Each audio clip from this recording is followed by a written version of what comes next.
नमस्कार दोस्तों, मैं आप सबका अपने यूट्यूब चैनल पे दिल से स्वागत करता हूँ। आज की वीडियो में अपन टीईटी के कुछ इम्पोर्टेंट क्वेश्चंस देखने वाले हैं विद एक्सप्लेनेशन। मैंने ज़्यादा से ज़्यादा क्वेश्चन कवर करने का ट्राय किया है। अगर आपने पुराने व्हिडिओज देखे होंगे, जर तुम्ही जुने व्हिडिओज बघितले असेल तर तुम्हाला नक्कीच त्याचा फायदा होईल. जर बघितले नसेल तर तुम्ही ते व्हिडिओ बघा, ज्याने तुमच्या कन्सेप्ट क्लिअर होईल आणि तुम्हाला रिव्हिजनमध्ये पण खूप फायदा होईल. आजच्या व्हिडिओमध्ये जेवढे कवर करता येईल तेवढे क्वेश्चन केलेले आहेत. आता आपण टाईम वेस्ट न करता लगेच नेक्स्ट क्वेश्चनकडे जाऊया. हा व्हिडिओ पाहिला तर तुमच्या बऱ्याचशा कन्सेप्ट क्लिअर होऊन जाईल. व्हिडिओ शेवटपर्यंत बघा. टाईम वेस्ट न करता आता आपण लगेच व्हिडिओ स्टार्ट करूया. Question number 1. कवित्री या शब्दाचे पुल्लिंगी रूप कोणते? ऑप्शन नंबर ए कवी, ऑप्शन नंबर बी लेखक, ऑप्शन नंबर सी गायिका, ऑप्शन नंबर डी शायर. अत्यंत सोपा प्रश्न आहे. याचं बरोबर उत्तर आहे ऑप्शन नंबर ए कवी. नेक्स्ट क्वेश्चनकडे जाऊया. सत्यमेव जयते या वाक्याचा अर्थ काय आहे? ऑप्शन नंबर ए सत्याचा पराभव होतो, ऑप्शन नंबर बी सत्याचाच विजय होतो, ऑप्शन नंबर सी असत्य जिंकते, ऑप्शन नंबर डी सत्य लपते. याचं बरोबर उत्तर आहे ऑप्शन नंबर बी सत्याचाच विजय होतो. नेक्स्ट क्वेश्चनकडे जाऊया. कमळ हे कोणत्या प्रकारचे नाम आहे? ऑप्शन नंबर ए भाववाचक नाम, ऑप्शन नंबर बी व्यक्तिवाचक नाम, ऑप्शन नंबर सी सामान्य नाम, ऑप्शन नंबर डी समूहवाचक नाम. या प्रश्नाचं बरोबर उत्तर आहे ऑप्शन नंबर सी सामान्य नाम. बघूया. सामान्य नाम म्हणजे नक्की काय असतं? सामान्य नाम म्हणजे एक प्रकारच्या अनेक व्यक्ती, वस्तू किंवा प्राण्यांना दिलेले सामान्य नाम म्हणजे हे सामान्य नाम असते. कमळ हे फुलाच्या एका प्रकाराचे नाव आहे. जगात कमळाची खूप सारे फुले असतात. आपण एका स्पेसिफिक कमळाबद्दल बोललेलो नाही आहे, त्यामुळे कमळ हे एक सामान्य नाम आहे. जसं की सामान्य नामाची आपण डेफिनेशन बघितली होती. सामान्य नाम म्हणजे एका प्रकारच्या अनेक व्यक्ती, वस्तू किंवा प्राण्यांना दिलेल्या सामान्य नाम. बाकीचे ऑप्शनचे पण बघून घेऊया आपण. भाववाचक नाम कशाला म्हणतात? भाव, गुण, अवस्था किंवा भावना दर्शवणारे नाम जे आहे त्यांना आपण भाववाचक नाम म्हणतो. जसं की प्रेम, सौंदर्य, आनंद, शौर्य. आता आपण नेक्स्ट बघूया व्यक्तिवाचक नाम. एखादा विशिष्ट व्यक्ती, ठिकाण किंवा वस्तूचे जे खास नाव असते त्याला आपण व्यक्तिवाचक नाम म्हणतो. उदाहरणार्थ राम, पुणे, गंगा, भारत. नेक्स्ट बघूया समूहवाचक नाम. समूहवाचक नाम म्हणजे नक्की काय असतं? समूह किंवा संच दर्शवणाऱ्या नामाला आपण समूहवाचक नाम म्हणतो. उदाहरणार्थ कळप, सैन्य, वर्ग, टोळी. तुम्हाला समजलेच असेल. आपण नेक्स्ट क्वेश्चनकडे जाऊया. Question number 4. सुंदर या शब्दाचे भाववाचक नाम कोणते? ऑप्शन नंबर ए सुंदरता, ऑप्शन नंबर बी सौंदर्य, ऑप्शन नंबर सी सुंदरपणा, option number D both B और C, both B and C. या प्रश्नाचं उत्तर आहे ऑप्शन नंबर डी दोन्ही बी आणि सी. कसं ते बघूया. भाववाचक नाम म्हणजे काय? आत्ताच आपण पाहिलं, एखाद्या व्यक्ती किंवा वस्तूमधील गुण, भाव किंवा अवस्था दर्शवणाऱ्या नामास आपण भाववाचक नाव म्हणतो. त्याच्या नावातच सगळं येऊन जातं. भाववाचक, भाव व्यक्त करणारा. सुंदर हा गुण दर्शवणारं विशेषण आहे. या गुणाचे नाम म्हणजे सौंदर्य, सुंदरपणा, सुंदरता दर्शवणारे. जसं की फूल सुंदर आहे, फुलाचे सौंदर्य सर्वांना आवडते. किंवा मुलगी सुंदर आहे, तिचा सुंदरपणा सर्वांना आवडतो.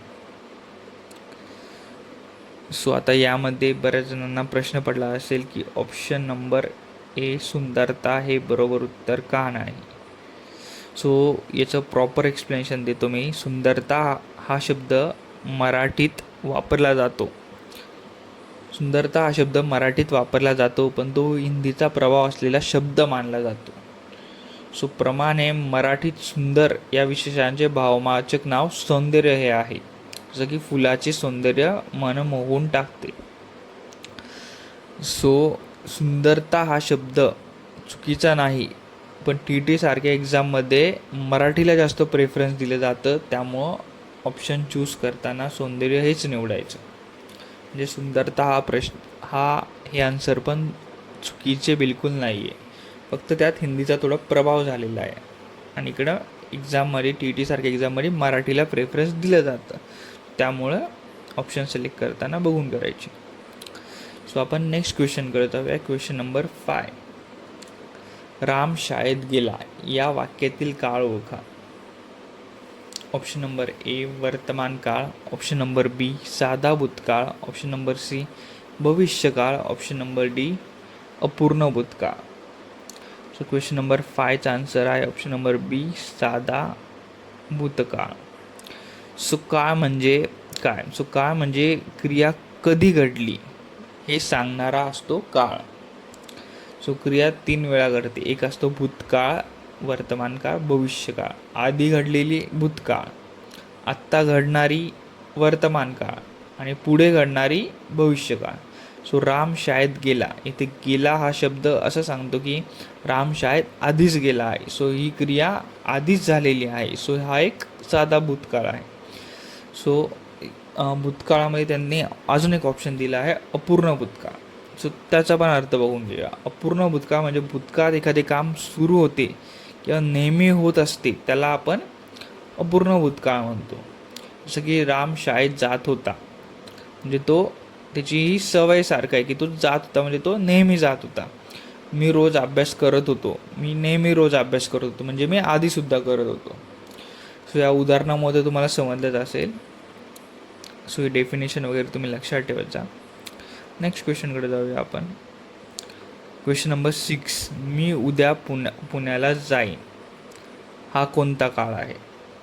ऑप्शन नंबर ए वर्तमान काळ, ऑप्शन नंबर बी भूतकाळ, ऑप्शन नंबर सी भविष्यकाळ, ऑप्शन नंबर डी रीतिभूतकाळ. अत्यंत सोपं उत्तर आहे ऑप्शन नंबर सी भविष्यकाळ. Question number 7. गगन हा कोणत्या शब्दाचा समानार्थी आहे? ऑप्शन नंबर ए समुद्र, ऑप्शन नंबर बी आकाश, ऑप्शन नंबर सी पृथ्वी, ऑप्शन नंबर डी डोंगर. या प्रश्नाचं उत्तर तर सगळ्यांना आलंच पाहिजे. ऑप्शन नंबर बी आकाश. नेक्स्ट क्वेश्चनकडे जाऊया. Question number 8. हातावर तुरी देणे या वाक्यप्रचाराचा अर्थ काय? ऑप्शन नंबर ए मदत करणे, ऑप्शन नंबर बी फसवून निघून जाणे, ऑप्शन नंबर सी मेहनत करणे, ऑप्शन नंबर डी दान करणे. सो क्वेश्चन नंबर 8चं बरोबर उत्तर आहे ऑप्शन नंबर बी फसवून निघून जाणे. नेक्स्ट क्वेश्चनकडे जाऊया आपण. Question number 9. खालीलपैकी कोणता शब्द समूहवाचक नाम आहे? ऑप्शन नंबर ए टोळी, ऑप्शन नंबर बी मुलगा, ऑप्शन नंबर सी सिंह, ऑप्शन नंबर डी नदी. सो क्वेश्चन नंबर 9चं बरोबर उत्तर आहे ऑप्शन नंबर ए टोळी. नेक्स्ट क्वेश्चनकडे जाऊया आपण. Question number 10. विद्यार्थी अभ्यास करत आहेत या वाक्यातील क्रियापद कोणती? ऑप्शन नंबर ए विद्यार्थी, ऑप्शन नंबर बी अभ्यास, ऑप्शन नंबर सी करत आहेत, ऑप्शन नंबर डी आहेत. सो बरोबर उत्तर आहे ऑप्शन नंबर सी करत आहेत. सोपा प्रश्न होता तरी समजून घ्या. क्रियापद म्हणजे काय असते? क्रियापद म्हणजे काम किंवा कृती दर्शवणारा शब्द.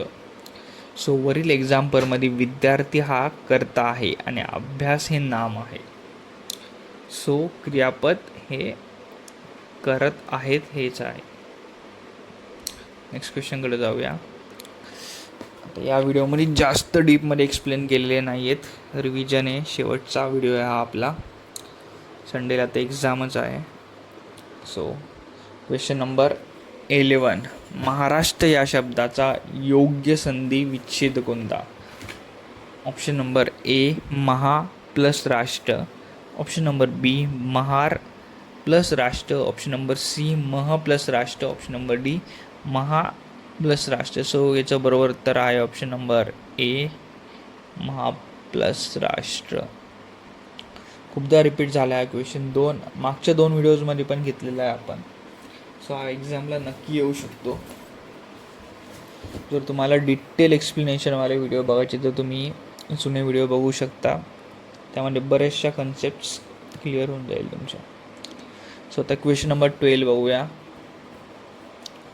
मुलांनी झाडे लावली या वाक्यातील मुलांनी ही कोणती विभक्ती आहे? ऑप्शन नंबर ए प्रथमा, ऑप्शन नंबर बी द्वितीया, ऑप्शन नंबर सी तृतीया, ऑप्शन नंबर 4 सप्तमी. सो बरोबर उत्तर आहे ऑप्शन नंबर सी तृतीया. सो बघूया कसं. सो विभक्ती म्हणजे काय असते? विभक्ती म्हणजे नाव किंवा सर्वनामाच्या वाक्यातील इतर शब्दांशी असलेला संबंध दाखवणारे रूप, याला आपण विभक्ती म्हणतो. सो वाक्य बघूया आपण. मुलांनी झाडे लावली. झाडे कोणी लावली? मुलांनी लावली. सो मुलांनी या शब्दाला नी हा प्रत्यय लागला आहे. सो मराठी व्याकरणात नी लागल्यास ती विभक्ती ही तृतीया म्हणली जाते. सो म्हणून वरील प्रश्नाचा आन्सर आहे तृतीया, ऑप्शन नंबर सी. सो आता आपण नेक्स्ट क्वेश्चनकडे जाऊया. भारत हे कोणत्या प्रकारचे नाव आहे? ऑप्शन नंबर ए व्यक्तिवाचक नाम, ऑप्शन नंबर बी सामान्य नाम, ऑप्शन नंबर सी भाववाचक नाम, ऑप्शन नंबर डी समूहवाचक नाम. त्याचं बरोबर उत्तर आहे ऑप्शन नंबर ए व्यक्तिवाचक नाम. सो व्यक्तिवाचक नाम म्हणजे नक्की काय असते? ज्या नामाने एखाद्या व्यक्ती, ठिकाण किंवा वस्तूचे खास नाव समजले जाते त्याला आपण व्यक्तिवाचक नाम म्हणतो. भारत एका विशिष्ट देशाचं नाव आहे. सो म्हणून या क्वेश्चनमध्ये भारत हे एक व्यक्तिवाचक नाम आहे. जर तुम्हाला कोणताही क्वेश्चन समजला असेल तर तुम्ही कमेंटमध्ये टाकू शकता. सो आपण नेक्स्ट क्वेश्चन बघूया. Question number 14. Question number 14. Ram, Shyam आणि मोहन मैदानात खेळत होते या हे कोणत्या प्रकारचे वाक्य आहे? ऑप्शन नंबर ए केवल वाक्य, ऑप्शन नंबर बी संयुक्त वाक्य, ऑप्शन नंबर सी मिश्र वाक्य, ऑप्शन नंबर डी आज्ञार्थी वाक्य. सो क्वेश्चन नंबर 14चं बरोबर उत्तर आहे ऑप्शन नंबर ए केवल वाक्य. ऑप्शन नंबर ए केवल वाक्य. सो बघूया आपण नक्की केवल वाक्य म्हणजे काय असते. केवल वाक्य म्हणजे ज्या वाक्यात एकच पूर्ण क्रियापद असते त्याला आपण केवल वाक्य म्हणतो. सो या वाक्यात राम, श्याम आणि मोहन मैदानात खेळत होते. सो यात कर्ता काय आहे? राम, श्याम आणि मोहन, आणि क्रियापद हे एकच आहे, खेळत होते. सो हे केवल वाक्य आहे. सो आता आपण बाकीचे पण ऑप्शन बघूया. संयुक्त वाक्य म्हणजे काय असतं? जेव्हा 2 किंवा अधिक स्वतंत्र वाक्ये आणि पण किंवा म्हणून अशी उभयान्वयी अव्ययाने जोडलेली असतात त्यांना संयुक्त वाक्य म्हणतात. राम शाळेत गेला आणि श्याम घरी राहिला. मी अभ्यास केला पण परीक्षा कठीण गेली. हे 2 स्वतंत्र क्रिया आहेत म्हणून हे संयुक्त वाक्य आहेत. सो मिश्र वाक्य बघूया आपण. मिश्र वाक्य म्हणजे काय असतं? एक मुख्य वाक्य आणि एक गधून एक अधिक गौण वाक्य असते त्याला आपण मिश्र वाक्य म्हणतो. म्हणजे एका वाक्यामध्ये एक मुख्य वाक्य आणि एक गौण वाक्य असते त्याला आपण मिश्र वाक्य म्हणतो. जसं जो मुलगा पहिले आला तो माझा मित्र आहे. मी सांगितले की तो येईल. हे 2 उदाहरणं आहेत मिश्र वाक्याचे. Question number 15. लाभ या शब्दाचा विरुद्धार्थी शब्द सांगा. ऑप्शन नंबर ए नफा, ऑप्शन नंबर बी फायदा, ऑप्शन नंबर सी हानी, ऑप्शन नंबर डी उत्पन्न. सो 15चं बरोबर उत्तर आहे ऑप्शन नंबर सी हानी. पाणी या शब्दाचा समानार्थी शब्द कोणता?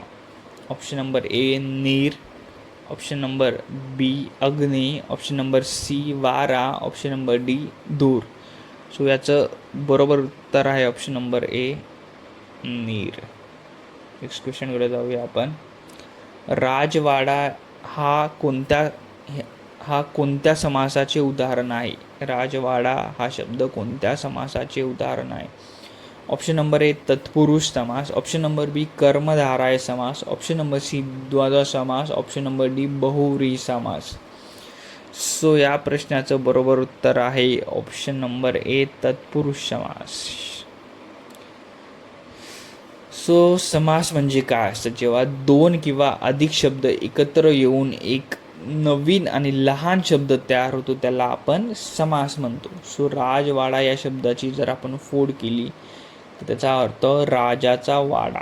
सो इथे च्या या विभक्तीचा प्रत्यय लोप पावला आहे. सो राजाचा वाडा, राजवाडा, म्हणून हा एक तत्पुरुष समास आहे. सो तत्पुरुष समास कसा ओळखायचा असतो?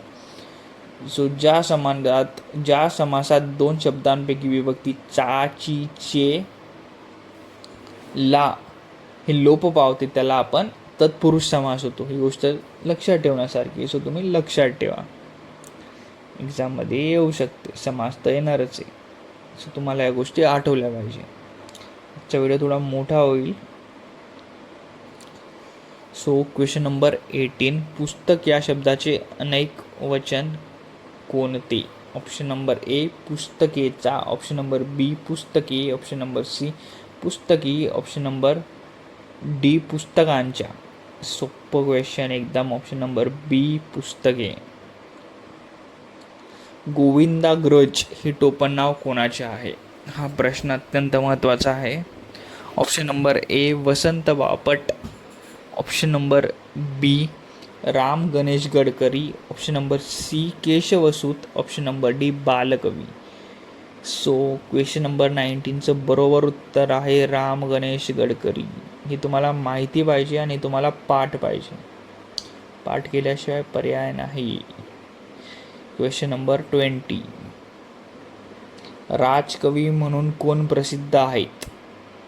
Option number A Na Dho Mahanor, option number B Kusumagraj, option number C Yashwant, option number D Vasant Bapat. So याचं बरोबर उत्तर आहे option number C Yashwant. So असं 4 वेळेस म्हणलं की लक्षात राहील. राजकवी म्हणून कोण प्रसिद्ध आहे? यशवंत. राजकवी म्हणून कोण प्रसिद्ध आहेत? यशवंत. हे तुम्हाला रट्टाच मारावा लागणार आहे, ऑप्शन नाही याच्यामध्ये काय. Question number 21. आधुनिक मराठी नवकाव्याचे जनक कोण आहे? ऑप्शन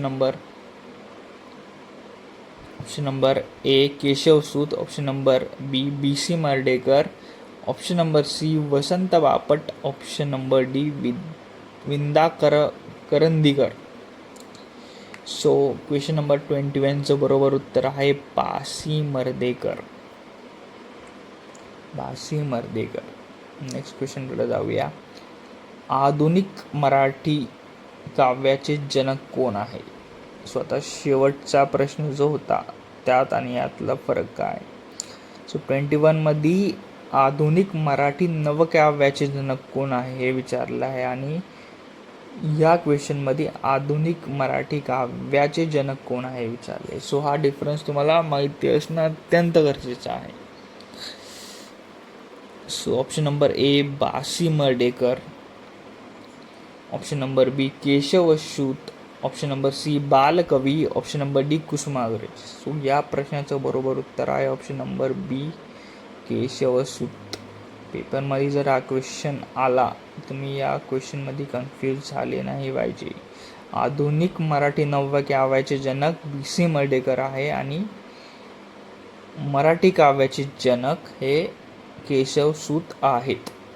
सो आता आपण नेक्स्ट क्वेश्चनकडे जाऊया. Question number 23. मराठीतील पहिल्या स्त्री कादंबरीकार कोण होता? Option number A Savitri Phule, option number B Salubai Tambvekar, option number C Indira Sant, option number D Durga Bhagwat. So question number 23चं बरोबर उत्तर आहे ऑप्शन नंबर बी, सालूबाई तांबवेकर. महत्त्वाचा क्वेश्चन आहे. Question number 24. Next question. मराठीतील पहिली सामाजिक कादंबरी कोणती? Option number A, Yamuna Paryatan. Option number B, Muktamala. Option number C, Yayati. Option number D, पण लक्षात कोण घेतो. सो क्वेश्चन नंबर 24चं बरोबर उत्तर आहे ऑप्शन नंबर ए, यमुना पर्यटन. नेक्स्ट क्वेश्चनकडे जाऊया आपण. Question number 25. सो पुबारा करणे या वाक्यप्रचाराचा अर्थ कोणता ते सांगा. ऑप्शन नंबर ए, भीती वाटणे. ऑप्शन नंबर बी, वैधव्य येणे. ऑप्शन नंबर सी, पळून जाणे. ऑप्शन नंबर डी, नाश करणे. सो या प्रश्नाचं बरोबर उत्तर आहे ऑप्शन नंबर सी, पळून जाणे. अत्यंत सोपा प्रश्न होता हा पण. Question number 26. दिव्याखाली अंधार या म्हणीचा अर्थ ओळखा.